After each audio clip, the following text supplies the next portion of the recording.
Hi, I'm retired NYPD Detective Vic Ferrari, and welcome to NYPD Through the Looking Glass podcast, where you'll get unique insight into the New York City Police Department. Before we get started, I encourage you to check out my Amazon author page, where you'll find my series of behind-the-scenes NYPD books. They're $10 paperback, $2.99 ebook download, including my bestseller and latest, NYPD Laughing in the Line of Duty. Speaking of books and authors, today's guest is a former NYPD sergeant turned author. He's worked in such units as the Missing Persons Unit, the Internal Affairs Bureau. He was drafted there, guys. We'll get into that. And he's just written a great book, All in a Day's Work, An Officer's Accounts, 20 Years, NYPD. And his name is John Ferriso. John, welcome to the show, and how you doing today? Vic, I'm doing great, and thank you for having me on. Oh, no, pleasure's mine, man. I love it that cops are writing books now. Tell us a little something about yourself and your book. Yeah, I grew up in Queens, New York, and I grew up in a neighborhood that a lot of cops turned out of this area in Queens. I had family on the job. My uncle was a cop. My cousin was a cop. So I kind of knew what I was doing at a young age. And, you know, a lot of my friends became cops, so we used to see the cops in the neighborhood driving around, and I was always wondering what those guys were doing. And I would see the cars, and I would say, what are they in those cars talking about? I know they're talking about something important. I would find out years later they weren't, but I wrote about that. And I would watch them drive by. I lived in a great neighborhood, but it was still New York City. What precinct? 104. Okay. Yeah, so interestingly enough, when I was a little kid, I know you talked about this, and the Son of Sam investigation was big in my neighborhood because that guy had killed 3 people walking distance from my house. And we were, growing up, we were told, you don't sit, you stay on the stoop, and when it gets dark, you come inside. It doesn't matter that he was attacking women. And what's funny is, I would read the newspapers as a little kid, and I would see these horrible crime scenes in the newspaper. And I would watch the news, and my parents never once said, John, maybe you shouldn't be reading the newspaper or watching these crime scenes. I'm 7 years old watching this. And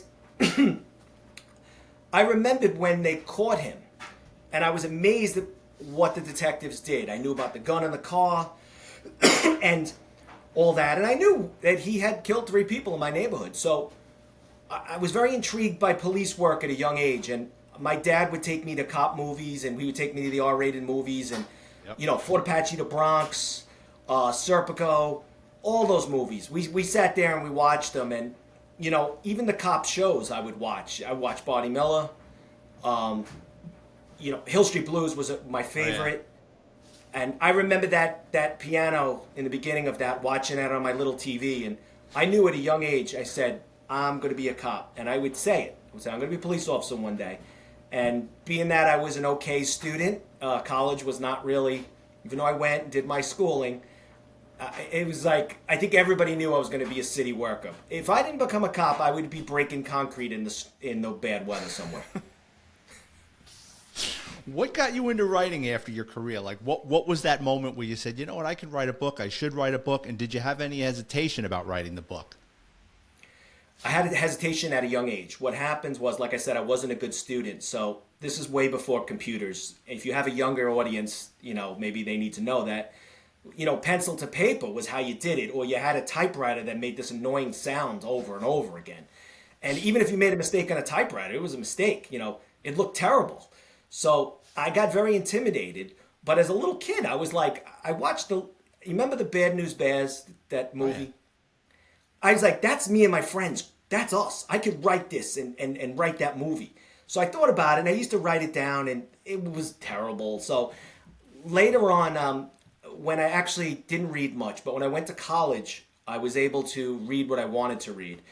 And I always picked up true crime, law enforcement, anything police related. So I would read these stories, and I said, I knew I was becoming a cop, even in college. I said, this is what I'm going to do. And I actually knew I was going to be writing before I was even on the job. I use the term on the job because I know you know. So you've explained that. So I was going to get on the job, and I was going to write. And at that time, I was working at a sports bar, and it was so quiet. And I said to myself, why would I want to work a job that I can't write about?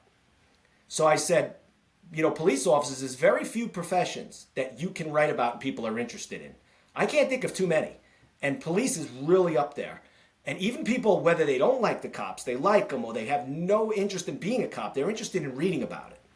True crime and all that. So I said to myself, when I become a cop, I'm going to start writing immediately. And I'm talking, I went in the academy, and I would come home at night, and I would take out my spiral notebook, and I would start writing it down. And you got a head start on me. Yeah.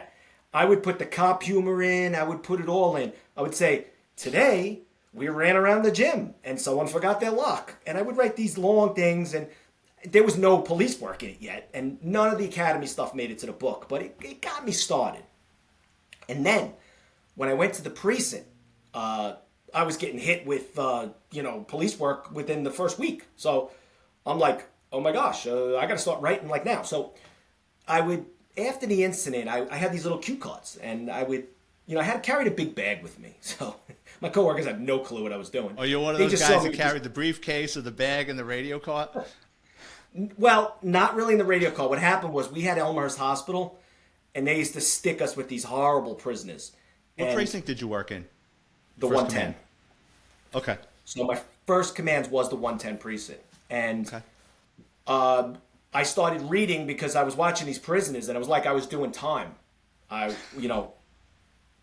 actually had a prisoner come up to me and say, "What are you reading?" Because when I was doing my 3 years upstate, I read a lot. So the prisoners were actually looking at me like, "Oh, you're doing your time and I'm doing mine." So I would have these little cue cards and I would write it out. And there was times I had these wacky prisoners that were like, "Oh, this is bull. I'm being..." We had a guy who ate drugs. And they had to surgery his stomach to get the drugs out. And he's yelling at me saying he wants to tell his side of the story. He needs to see the judge. And I'm like, yeah, great. Tell the judge. I don't know what you're going to tell him. So I would write all that down. And I didn't tell my coworkers because they I don't know. Yeah, you can't do that because they think you have ulterior motives. They think you're going to jam them up. They think, yeah, I know it's a slippery slope when you're thinking about doing something like that because everybody first thing is, what is this fucking guy writing about me? Yeah, they're like, and I was also worried that I'm always thinking ahead. That's just me. I'm like, if they know I'm writing, they're gonna like avoid me, and then they're not gonna bring me on a job, and they're gonna be like, oh, he's writing a book, stay away from him. So I didn't want to tell them. Well, you know how it is in law enforcement. If you get labeled a rat or odd, especially when we first came on, I don't know about nowadays, it's almost like being shunned in the Amish.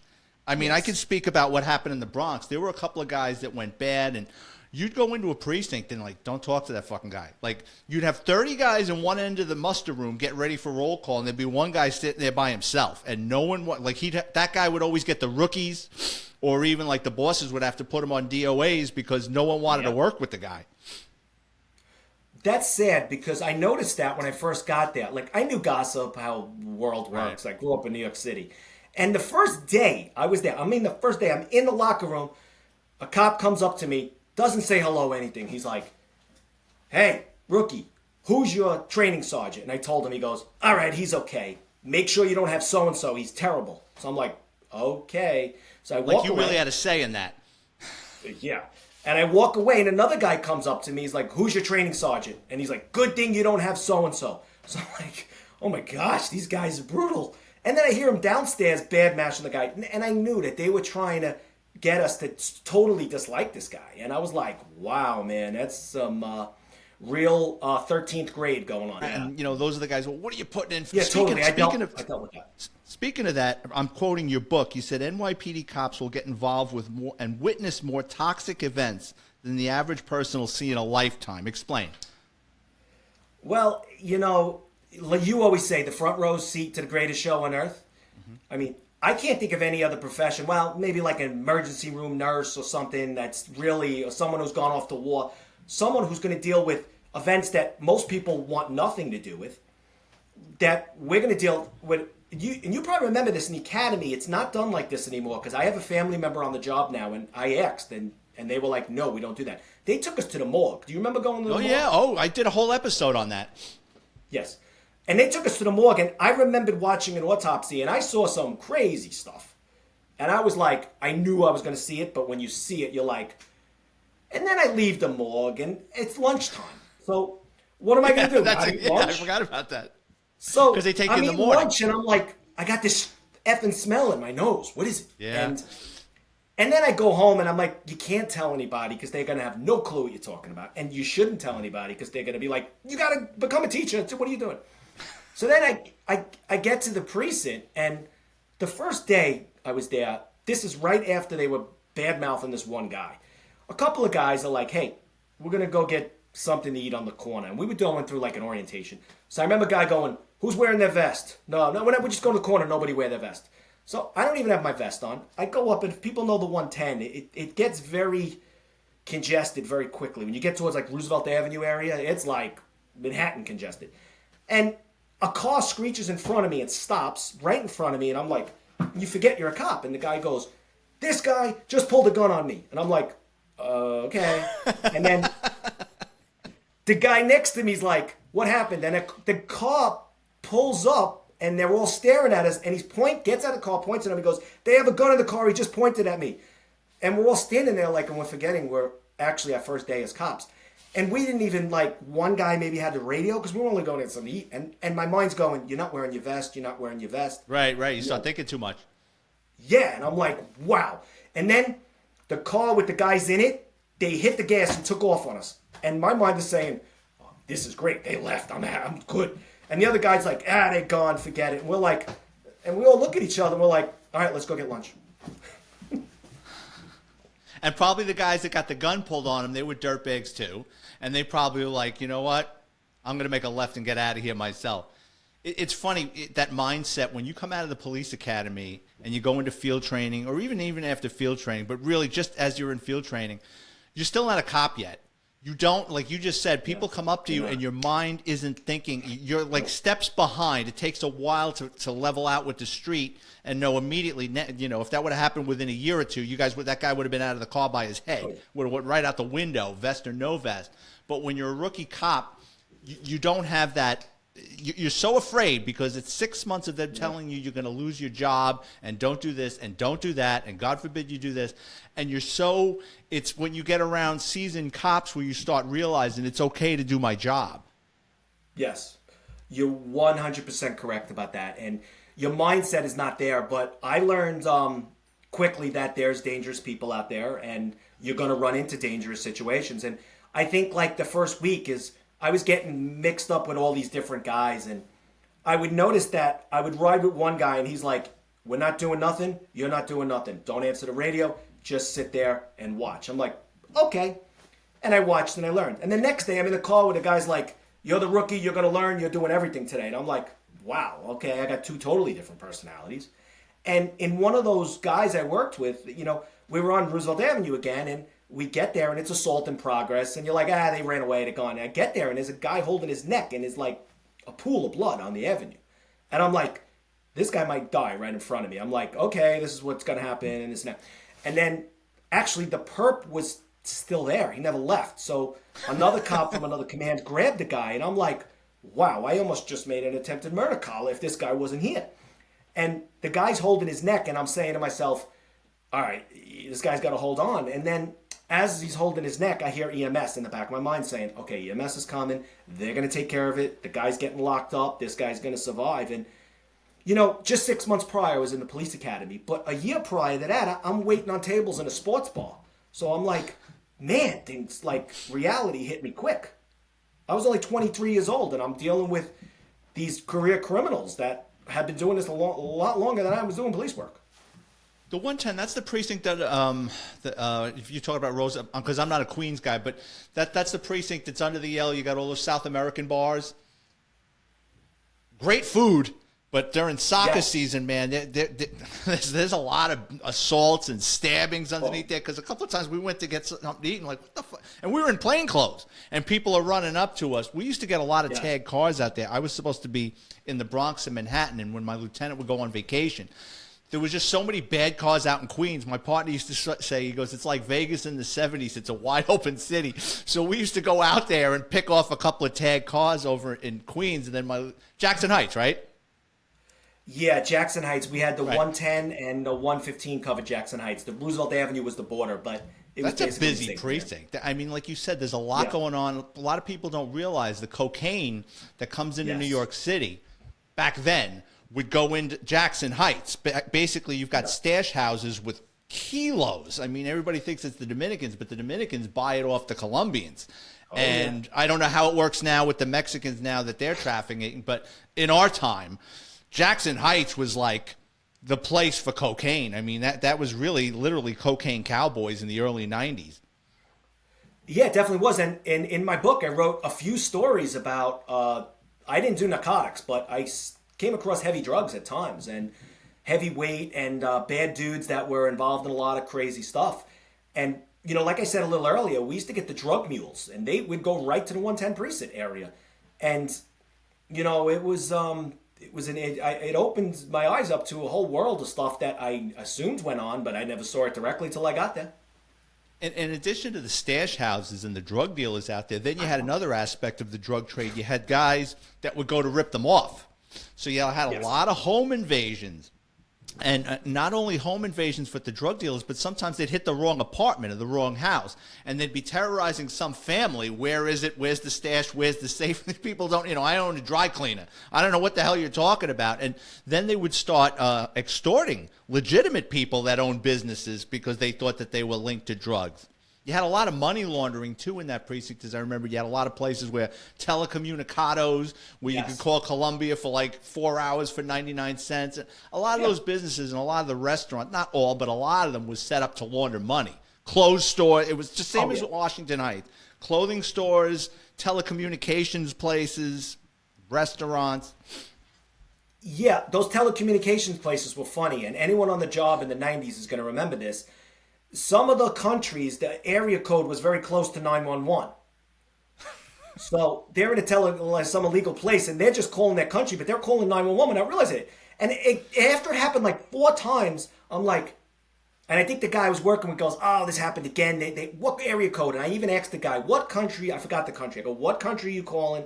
And what's the area code? And it was always very close to 911. But I can't think of how many times we blew up a spot accidentally. Because this right. Because they're trying to make a phone call and they're calling the cops on themselves.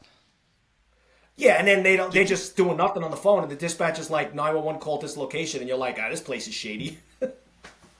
Did you? That was common. Now, also in precincts like the 110, you had a lot of check cashing places, and what they would do is they would do money orders. So what the drug dealers would do is they can't get cash over the border; it's just too bulky. So what they would do is, and they keep changing it, but I think it was $5,000.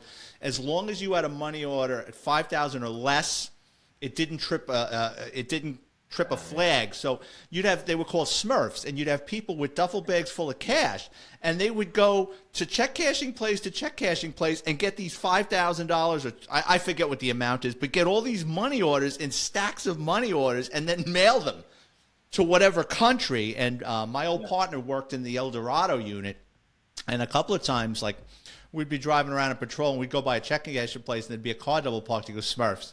I go, how can you even tell? He goes, just the mannerisms, they're running in and out of the check cashing places. Yeah. So I'm sure you saw a lot of that with cash seizures and drug seizures. Yeah, because they had Vice unit there, and they were involved in a lot. And they were always involved in something, and they didn't really tell us. And when you're a rookie, you don't start just asking these guys with time on what they're doing. But you'd see the guys in this perps in the cells, and you'd see the money and the cash machines, and there was definitely what you just mentioned going on, and that was just a 90s version of a crime at the time. Did you ever come across any drug-related homicides? Yes. Sometimes you don't know in the beginning, but I wrote in my book about one story when I had to take a body to the hospital. He was already gone, but I had to it was a crime scene, and he was strangled in a car. And it was a crime scene, and I was the rookie. And by the time the crime scene was done with it, they put the body in the ambulance. And I'm riding in the ambulance, and there's a guy, with wire around his neck sitting next to me in the ambulance. And I'm like, this ambulance is driving fast, it's turning. This thing could fall on me. And I'm like sitting in the ambulance, and I'm like, oh my gosh. And then we went to the Queens morgue with it. But I went on other things where we would go to shots fired locations, and you get to the apartment. And I had a guy once who this didn't make it to my book because it happened so fast. It was like 911 call down the block. We get there, and there's a guy shot in the head. and he's trying to talk to me, and I was trying to get anything out of him I could, and he couldn't say anything. EMS showed up, took him out quick. I went to the hospital. The squad arrived. It happened so fast that, he went DOA, but that was definitely, they told me later on, the detectives, what was going on in that apartment. It was some heavy stuff going on in that apartment, and it was all drug related. Now, how long were you on patrol before you got promoted to sergeant? I went to the 110 in 94, and I got promoted in March of 2001. And what was your first command as a sergeant? Well, I had a little leeway in between because I was on the sergeant's list. I don't know if the PD still does this. They used to take, if you were on the sergeant's list and they needed somebody at a temporary assignment, it used to be narcotics. So everybody used to dread, I'm going to become sergeant. They're going to send me narcotics. They always talked about the guy who got jammed up while he was in narcotics waiting to be sergeant. So right. That's always in the back of everybody's mind. I don't want to get jammed up. So I'm in the 110 one day, and then they're like, you got transferred, Ferriso. I'm like, yeah, sure, whatever. I've been here 7 years. I'm like, I'm making boss next year. They're like, no, you're going to the OMAP unit. I'm like, I never heard of that place. So, and like 3 people said it, but cop humor is I'm like, they're playing a joke on me. I know it. Right, you think they're pulling your leg. Yeah. So this one rookie who I never talked to before, she's like, oh, are you Ferriso? I go, yeah. She goes, I took your calls in the telephone message. I'm like, oh, fuck, I got transferred. I go, this doesn't make any sense. I'm not a boss yet. So I'm like, did I get promoted and they didn't tell me? So I went to the OMAP unit. It was a long story, but basically we were doing data entry and they sent us there because we were on the sergeant's list. And, after I'm retired now, I could say it. The NYPD loves to hold something over your head. And what it was nobody wanted to be in this unit. It had a lot of sensitive information that we had to transcribe into the computer. So they basically said, if you give out this sensitive information, you're never getting promoted. So everybody's like, okay, I guess we're just going to type, not say anything.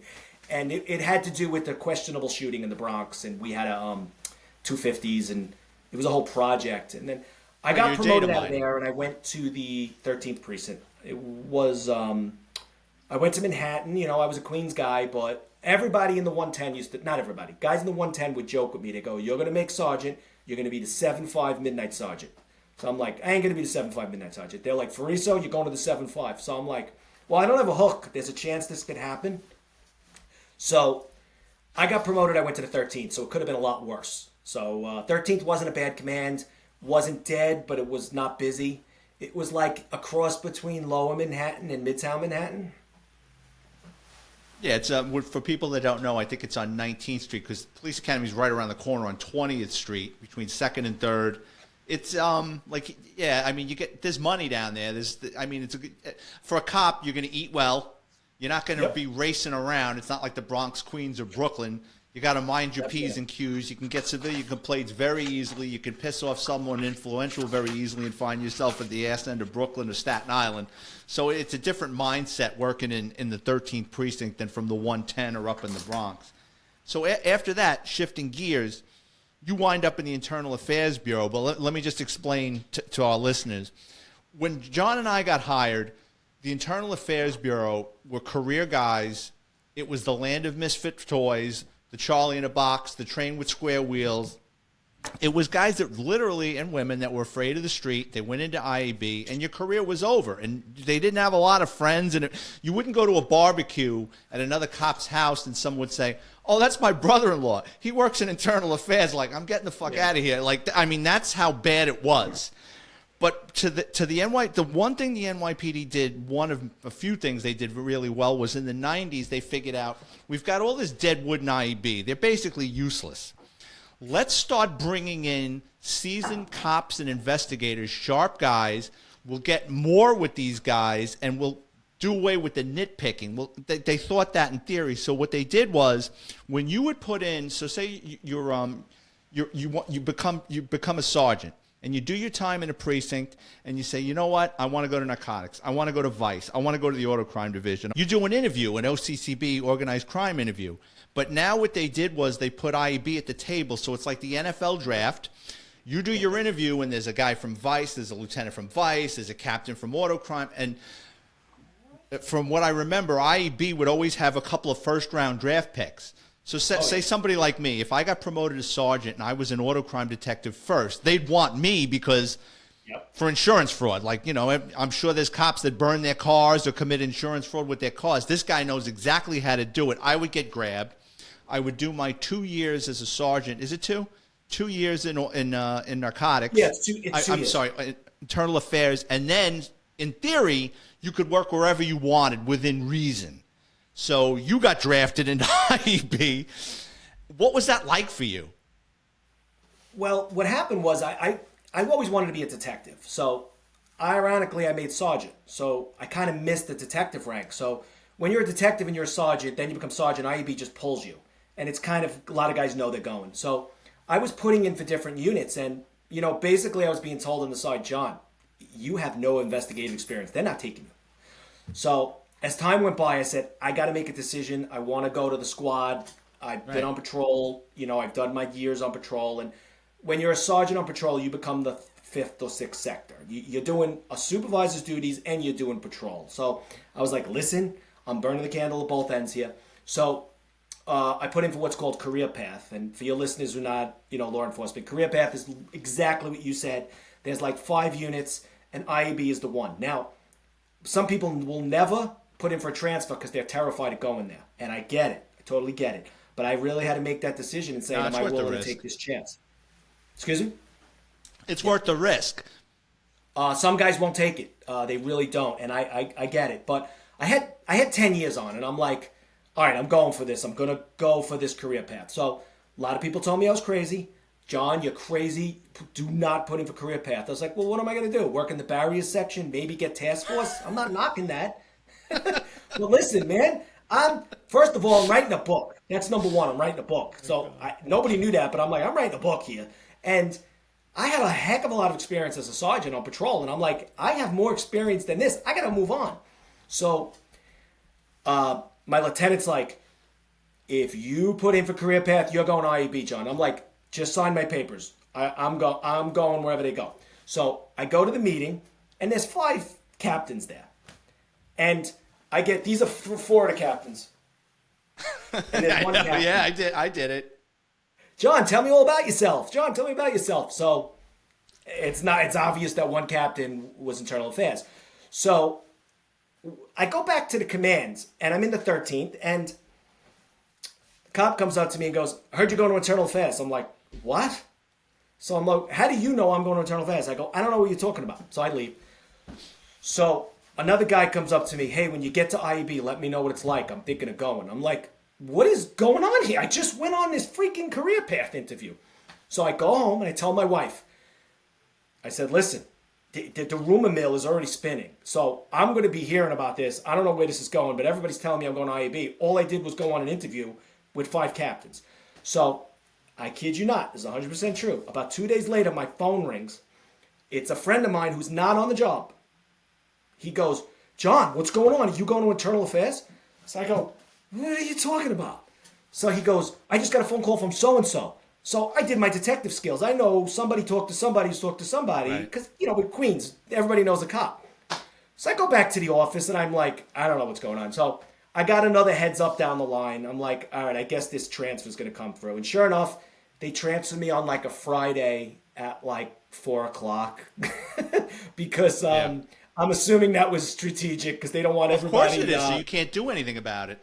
Yeah, or they don't want everybody harassing the daylights out of you. So, that's true. I said goodbye to a few guys, and I said, listen, a couple of guys came up to me on the side, and they're like, hey, John, we'll be seeing you again soon. You're doing. It was like I was going off to war or something. I don't know. Yeah. So I remembered my first day, and I'm like, I knew zero about internal affairs. I never expected to be there. But, I was being realistic. It's a big police department, 30,000 people. You need structure. You need somebody to enforce rules. I mean, I had seen cops get jammed up, and I saw cops that didn't do anything, and I saw cops that, what did this guy do? Yeah, they deserved it. They had it coming. So I'm being realistic. So I got called to the command center, which was, ironically, where everybody gets GO-15'd or they get PG'd. For your non-law enforcement, it's a department trial, non-criminal. And everybody used to joke around, if you're going to Hudson Street, oh, my Lord, you're going to Hudson. I used to always hear Hudson Street, Hudson Street. Sure enough, I'm going to Hudson Street, so I don't think much of this. So I walk down the hallway, and I'm waiting for, like, this major office. with all these high-tech computers and all. Yeah, you already see where this is going. So there's a big glass door, and the glass door, anyone who's been at Hudson Street knows what I'm talking about. So now I'm not going there to get PG'd or GO'd. I'm going there to work. And I see guys in the hallway, and I'm like, oh, please, I hope I don't see somebody I know. So I get to the glass door, and I knock on it, and I said, I'm Sergeant Ferriso. I'm here for my first day. The guy comes up to me, goes, I don't care what anybody says. He goes, you're still a rookie. You did this now. He goes, I got 19 years on, and I'm here. I wish I did this when I had 10 years on. I'm like, okay, that kind of makes sense to me, so that's not that bad. So I go in the office, and the guy goes to me, he goes, this is the command center. He goes, basically, when someone makes an allegation, which could be a prisoner, a family member, a perp, another cop, they call this the 1-800-PRIDE-PD. I was the guy on So you got the action desk. Oh, yeah, the action desk. But there's a lot more going on there. And I don't know if this is still done, but I got somehow roped into dealing with the 911 calls, because what would happen is these perps would, like, narcotics were notorious for this, just like grabbing sets of people and throwing them against the wall and searching them. And maybe a guy doesn't get locked up out of the crowd, and he goes to the payphone and he starts yelling about the cops and the R&P number. And the dispatcher is like, I guess they're trained to just put it through the IEB. So I'm picking up the phone and I hear a guy yelling, I'm on the corner, I'm on this street, they threw me. I'm like, slow down. He's like, what the F, you don't want to talk to me? And I'm like, you know this is internal affairs. He goes, oh. And then the whole conversation would change. But some of the perps didn't even want to talk to IEB. They were freaked out. They were like, even the prisoners were like, oh shit, this is IEB? I'm not talking to you guys. I'm like, okay, goodbye. Yeah, they want to get Civilian Complaint Review Board. Probably. Or they would just, I really believe, and I'll say this, is that IEB puts a tremendous amount of resources into an allegation. So it's not like some bullcrap robbery. If a bullcrap robbery happens, but if there's a bullcrap robbery and a cop's involved, you will see the amount of resources put into this. Because I would field this call and I would take the statement. You had to take every word, and they had a list of who called when and everything. And then even though I was a sergeant, I had to bring it up to the supervisor. I would say, "Listen, Sarge, there's a guy on the phone, and he's basically saying 2 cops put a gun to him and stole his $1,000. So that's obviously got to be looked at." They would put a tremendous amount of resources into that. Now, this is where cops need to hear this. Now, I've been at IEB for 15 years, but almost every cop gets cleared because they're prisoners. They're lying. They're making it up. It never happened. Retaliation. Or they were never cops. These guys just got straight up robbed in the street, and they're saying they were cops because they believed they were. So didn't IEB have a criminal impersonation unit? They do, but because what happened a lot of times, these guys would describe, and I would say, what was the cop wearing? What was this? And they were like, they would mention a bullshit firearm. They would mention so much stuff that was like very TV related. I'm like, these weren't cops. What was their shield number? 6. I'm like, no. I'm like, you got robbed. So they would have an impersonation unit. So then I would take the report and I would put it in that this looks like an impersonation, whatever. And then there would be decisions we made. Let me tell you, you want to talk about something that goes up the ladder? Oh, that went up the ladder. And then the impersonation unit would go out. And quite often it was just a rip-off crew and drugs and everything related. And they did that. Now, at the command center, I dealt with everything from a lost parking plaque to straight-up homicide. And I saw everything in between. I'm telling you, I was amazed at the stuff that came through that office. I was amazed at the allegations. And there was a few things that everybody in IEB had a pretty good sense of humor. Because when I got there the first day, they had a giant cheese head behind me. Like, you know the cheese head they wear at the games? Yeah. So they would kind of like joke around that they were, cheese eaters. Because they knew we would call us cheese eaters. And I would call desks and I'd be like, the 120, this is command center. And the effing phone would go silent. It was like, whoa, the IEB's calling. And because a lot of times I would get prisoners, sometimes would call from the precinct, which is unbelievable that they would. So we would have to investigate it. And, the complaint went up the rank. And then sometimes I didn't see the end of the investigation because it went to another unit. It's like a squad where they would We had different groups, right? Different groups Yes. handle different things. Yes, they had the impersonation and they had different groups. So they would basically, if it happened in a strange area, Queens, really like obscure on the Rockaways, the guys out in the Rockaways would deal with it. So we would send it and they would, you want to talk about going out immediate? There was no, like in a squad where, okay, here's the case, we'll put it here. These guys went out within the hour.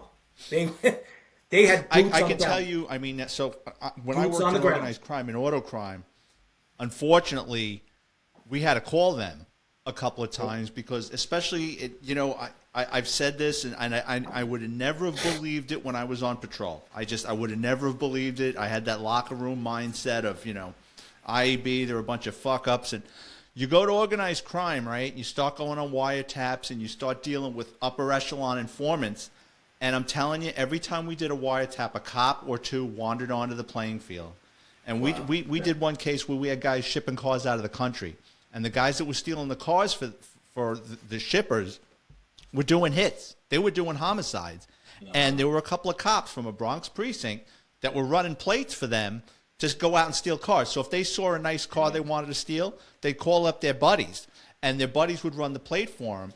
And these two cops were slick. What they would do is, and you'd understand this, so they wouldn't run the plate in their own mobile digital terminal. What they would do is they'd show up on a job. So say for argument's sake, me and you are working together and we're on the 20th floor of a building.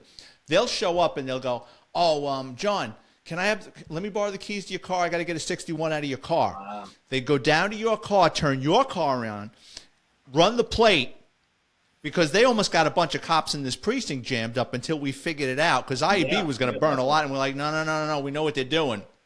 But a couple of times, and the last case I worked on, there was a cop from Queens, and he was involved in a hijacking and a home invasion, and he was also doing high-level burglaries out in the Hamptons. He had a friend that was a realtor.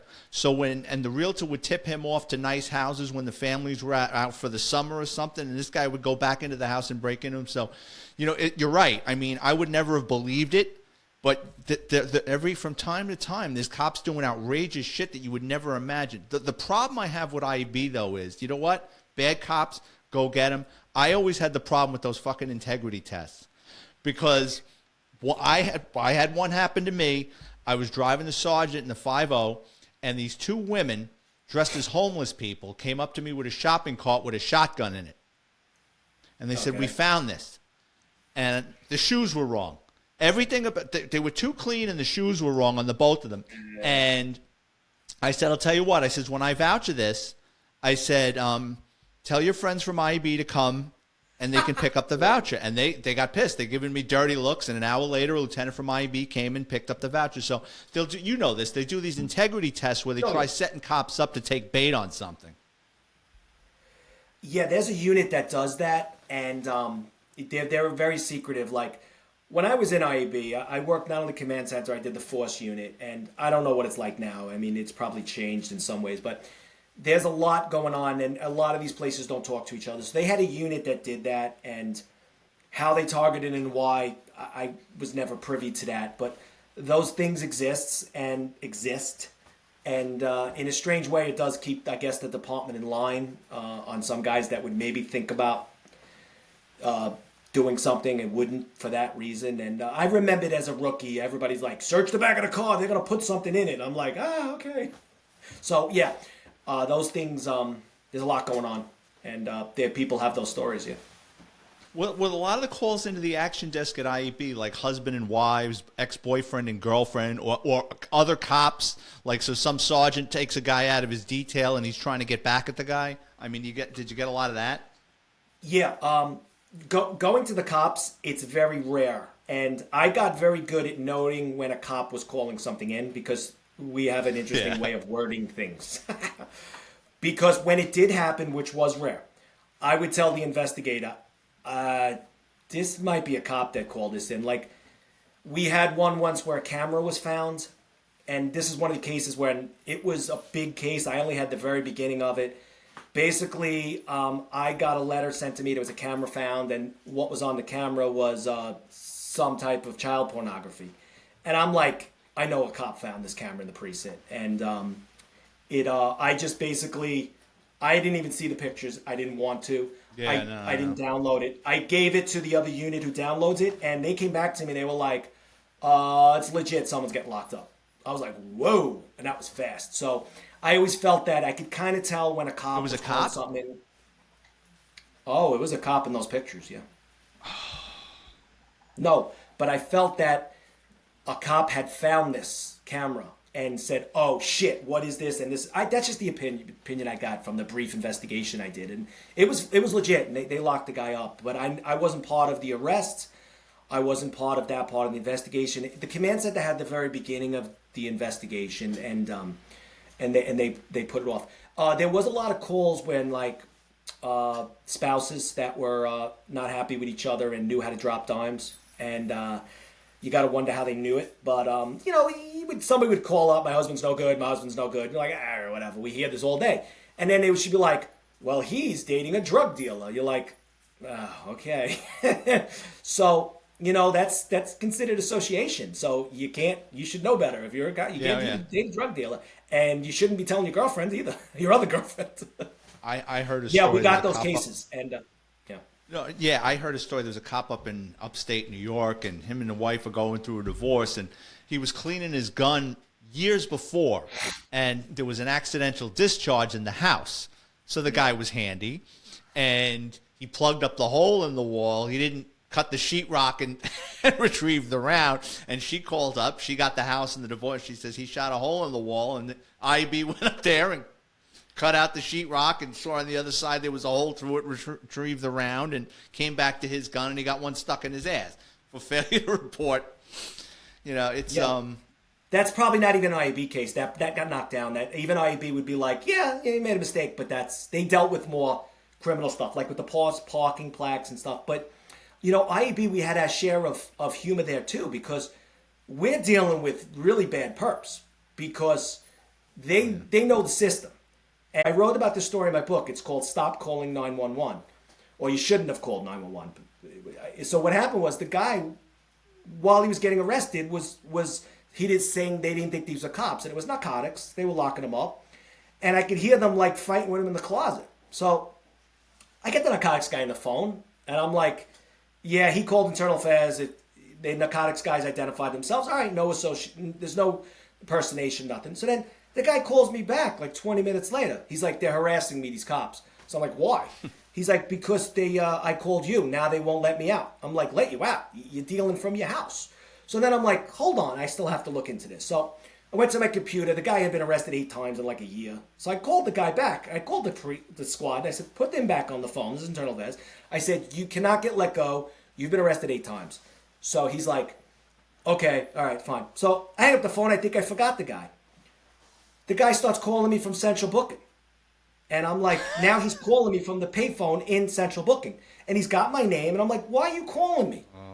And he's like, "You know what I'm going to do?" And I'm like, "What are you going to do?" And I'm like, "Listen, go see the judge. I can't deal with you anymore." He's like, "I'm going to take a cop's gun and I'm going to have him kill me." So I'm like, "Why would you call me up and say that?" He's like, "I'm going to take a cop's gun from here and I want them to kill me." So I'm like, "Really? You're going to do that?" Okay. I hang up the phone on the guy, call the desk officer in Central Booking. I'm like, "Listen, you got a suicide by cop going on in your command right now." So he's like, "Really?" So I said, "You got to call me back with the disposition because I got to close this case. It's not an IB case, but I still got to close it because I'm responsible for this idiot now." 20 minutes later, ESU's bagging the guy up. And I'm talking to Lieutenant, and I hear the yelling and screaming in Central Booking in the gates, and I hear the guy yelling and screaming while he's in the bag. John, it's funny because people won't realize this, but you want to find a grumpy son of a bitch, it's usually the sergeant working in Bronx Central Booking in the intake, because those poor guys, they either got jammed up or they're just looking to ride out their retirement, and you're sitting behind a desk, and hundreds, if not thousands of arrests are passing through there, a sea of humanity. And you got prisoners that want to go to the hospital, prisoners making allegations, all sorts of shit. The only probably person that would get that guy off his ass, that supervisor, was a call from a sergeant from internal affairs that he was "Oh, shit." Anyone else calls up, "Yeah, okay," and they'll hang up the phone. That was probably the one call that would wake that guy up that night. And rightfully so, that was the mindset of that perp. And even though I was in internal affairs, I'm still a cop. He's calling suicide by cop, and Oh, God he forbid, said right? he was You gonna, can't have that on your conscience if, God forbid, you didn't yeah. do anything about it. And he, And part of me's like, if this goes south here, I'm never getting out of IEB. I'm going to be stuck here. I'm like, I got to straighten this out. So it was not an IEB case, and I got it. But what's funny is, like you mentioned, Central Booking, when I was in the force unit later on, I left the command center. I went to the force unit. We used to get, like, prisoners would just drop dead in the cells. They would just straight up eat drugs. That's bad for business. Like, That's bad. yeah, it's like time to see the judge. Wake up, Johnny. Wake up, Johnny. And they would call us. They go, we got a guy just dead in the cells. So then I would have to go and interview the prisoners and the cell attendants and everything. And it was a long process. And Well, it's usually basically it a had to- crime scene. Yes. Usually it had to do with eating drugs, basically.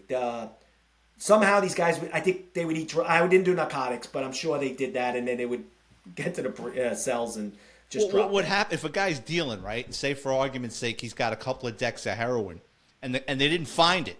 So when they locked him up for sale, and he probably had whatever he had on him very well hidden, or the cop just didn't find it, and they know going into corrections, they're really going to search the shit out of him, because corrections does a better job than we do searching prisoners, because that's all they do all day long. And they're like, fuck, I'm going to go into corrections, they're going to find it, and I'm going to get another charge on me. Or they're a junkie, and they think they can handle it.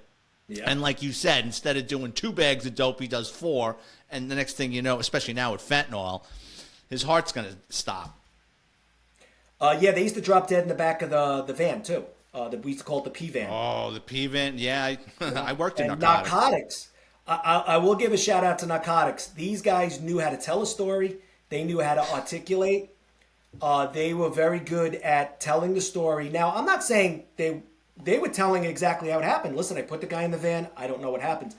They had dealt with so many court cases and everything. And whenever I had to interview a narcotics guy, I knew that I was going to get the story correct very quickly. Because I could talk to rookies. It was very hard to get a story out of them. And they'll hang themselves. Well, that's the problem, too. Sometimes you're like, get the delegate here. But ironically, ESU were the worst to interview. The worst. These ESU guys went into this whole scenario about the tech plan and the wall and the corners. I would actually tell the ESU sergeant, listen, if he starts going off in the deep end about something else, I'm pausing the tape and we're going back to reality, because I can't be here all day about a TAC plan. I get it. Give me the TAC plan. I'll put it in the case file, but you can't explain it all day long. So each unit, like what you're saying, well, the NYPD is so compartmentalized, and you're right. Different units are known for different things, different mindsets. ESU is totally different than narcotics guys, through vice guys, and auto crime. So, John, again, tell us the name of your book and where my listeners can find it. Yes. All in a day's work, and office accounts, 20 years NYPD. And it's available on Amazon? Yes, and Amazon Kindle. And John, in addition to being an author, you're also a licensed private investigator in New York State. Could you tell us what type of cases you handle, and if someone's out there in need of a private investigator in the New York City area, where they can get a hold of you? I taught at the Missing Person Squad, and I was getting fielded with a lot of missing person questions after I retired from other private eyes, cops, guys I network with.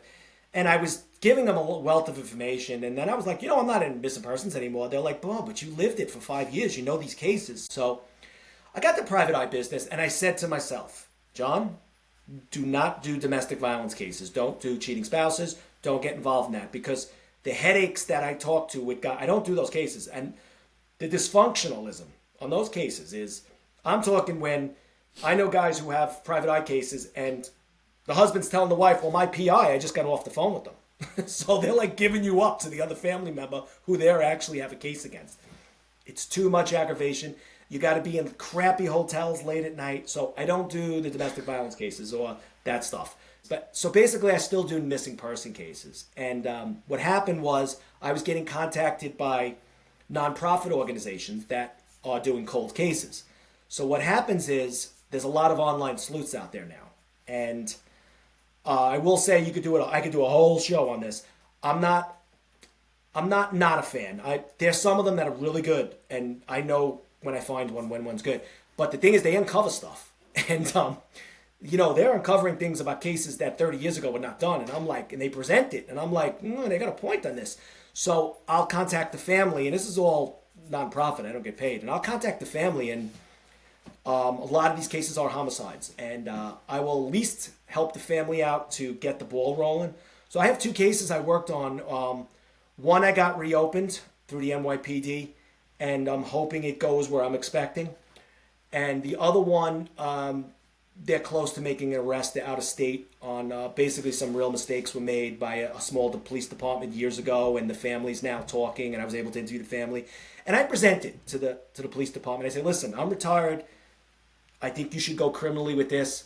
And I present it, and sometimes they don't, listen, I don't care if you were private, once PD, you're a private eye, we're not doing this. And other times, I just handed them a basket of what they've been looking for. So basically, I'm still doing missing person cases after I retired. And what's the name of your private investigative firm, and where can people get a hold of you? Yes, Ferriso Investigations. And you could find me at my website. You go on the website, it'll show you what I do. I do missing person cases almost exclusively. There are other cases I'll take, and they could reach out to me, anybody, with an email and through there.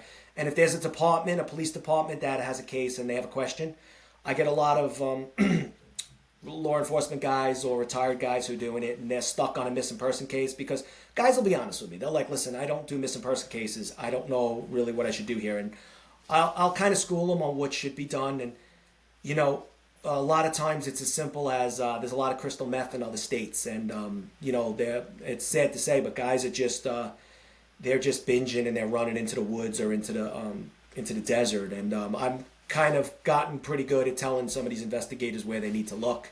And I've had a few cases where the body was found very close to where I said it was. One last time, what's the name of your book and where people can find it? Yes. All in a Day's Work, An Officer's Accounts, 20 Years, NYPD. You can find it on Amazon. And my private eye firm is called Ferriso Investigations. You can find me at ferrisoinvestigations.org online. John Ferriso, thank you again for spending some time with us today. And as always, I want to thank everyone for tuning in, especially my friends in Charlotte, North Carolina, Wappinger Falls, New York, former home of Tawana Brawley, New York, Lynbrook, New York, Rammer, Alabama, Kalamazoo, Michigan, and Pearl River, New York. If you work in law enforcement or have an interesting criminal background or would like to be a guest on the show, drop me a note on Twitter or Instagram at VicFerrari50. And again, if you've enjoyed the content, please check out my Amazon author page. Type in my name, Vic Ferrari like the car, where you can preview all my books for free, including NYPD Law and Disorder. Thank you again for tuning in, and I'll have another episode out next week.